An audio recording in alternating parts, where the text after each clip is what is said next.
আওয়ামী লীগের সাধারণ সম্পাদক ও সেতুমন্ত্রী ওবায়দুল কাদের বলেছেন, ১৪ দলের বৈঠকে জামাত-শিবিরের রাজনীতি নিষিদ্ধের সিদ্ধান্ত হয়েছে। সোমবার রাত ৮:৩০টার দিকে বৈঠক শেষে সাংবাদিকদের একথা জানান তিনি।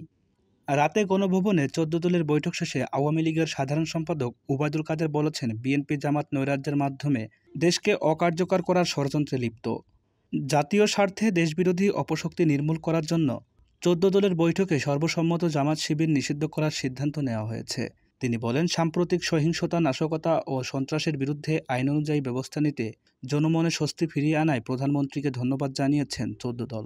ওবায়দুল কাদের দাবি করেন, বিএনপি, জামাত, শিবির ও ছাত্রদল বাংলাদেশের স্বাধীনতা ও সার্বভৌমত্ব রক্ষার ষড়যন্ত্রে লিপ্ত। চোরা হামলা করে তারা দেশকে অস্থিতিশীল করার চেষ্টা করেছে, হত্যাকাণ্ড চালিয়েছে।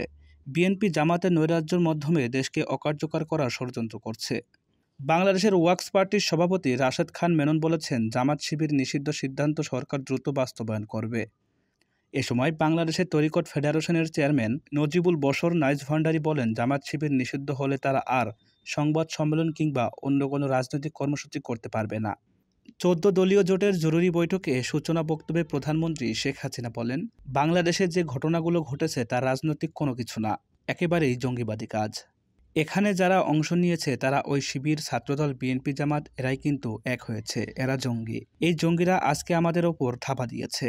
শেখ হাসিনা বলেন, এখন তাদের উদ্দেশ্যটা বোঝা যাচ্ছে, কোটা কোনো ইস্যু না, এবং যে কয়টা প্রতিষ্ঠান বাংলাদেশের মানুষের জীবনমান উন্নয়ন করে সেসব ধ্বংস করা, অর্থাৎ বাংলাদেশটাকেই যেন ধ্বংস করে ফেলা, এটাই তাদের লক্ষ্য।